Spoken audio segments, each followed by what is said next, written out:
रसूलिल करीम अम्मा बाद फ़अऊज़ु बिल्लाहि मिनश शैतानिर रजीम बिस्मिल्लाहिर रहमानिर रहीम। सिलसिला सवाल जवाब के साथ मैं हूँ आदिल इम्तियाज़।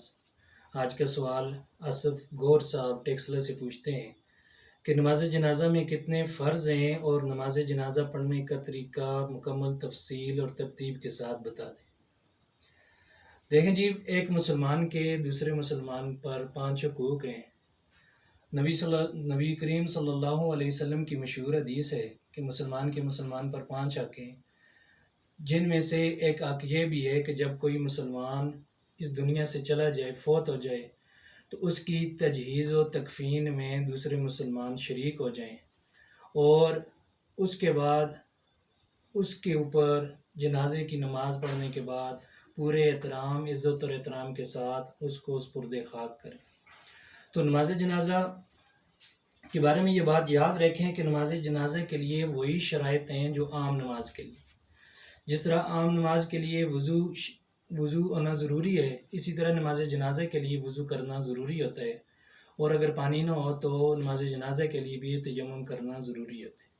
इसके अलावा नमाज जनाज़ा की शराइत में ये भी है कि नमाज जनाज़ा का जो मैयत है उसका मौजूद होना ज़रूरी होता है, और मैयत का बापर्दा होना भी ज़रूरी है, यानी उसको पर्दे में हो।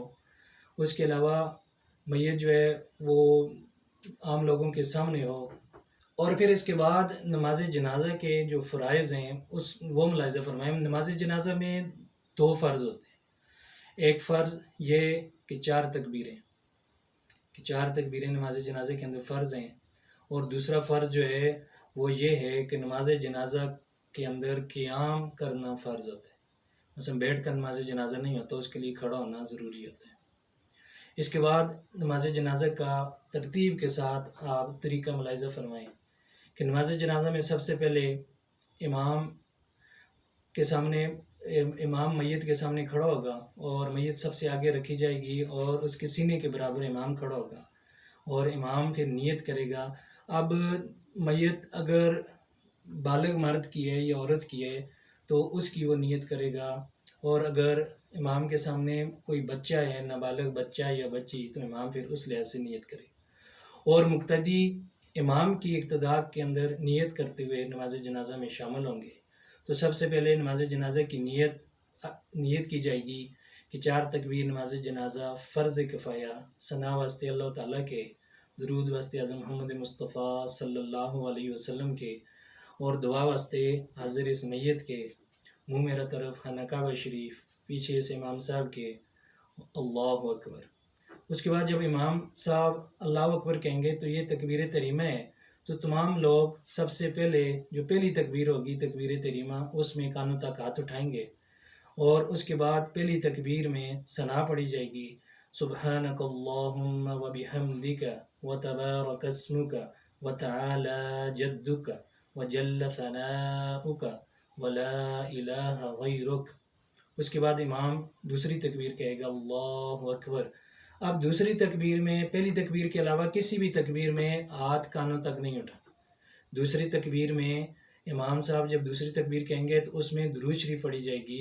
दुरूद शरीफ कुछ इस तरह होगी, अल्लाहुम्मा सल्ली अला मुहम्मद व अला आलि मुहम्मद कमा सल्लैता व सल्लमता व बारकता व रहिमता व तरहमता अला इब्राहीम व अला आलि इब्राहीम इन्नका हमीदुम मजीद। दूसरी तकबीर पढ़ने के बाद इमाम साहब फिर अल्लाहु अकबर कहेंगे, तीसरी तकबीर पढ़ेंगे।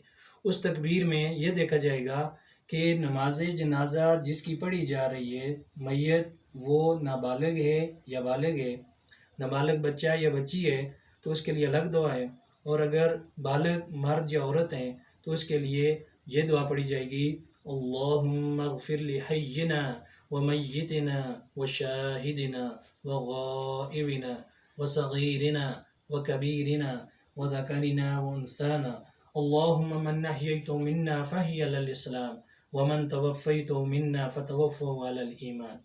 और अगर नाबालिग बच्चा है तो फिर उसके लिए ये दुआ पढ़ी जाएगी चौथी तकबीर में, तीसरी तकबीर में, कि अल्लाहुम्मा जअल्हु लना फ़रतन वजअल्हु लना अजरन व ज़ुहरन वजअल्हु लना शाफ़िअन व मुशफ़्फ़अ। اور اگر نابالغ بچی ہے تو اس کے لیے یہ دعا پڑھی جائے گی، اللہم اجعلها لنا فرطا واجعلها لنا اجرا وزخرا واجعلها لنا شافعتا ومشفعا۔ اس کے بعد امام صاحب چوتھی تکبیر میں اللہ اکبر کہیں گے اور ہاتھوں کو باندھے رکھنا ہے۔ اس کے بعد امام صاحب سلام پھیریں گے دائیں طرف، پھر بائیں طرف سلام پھیرا جائے گا، اور اس طرح نماز جنازہ مکمل ہو جائے گی۔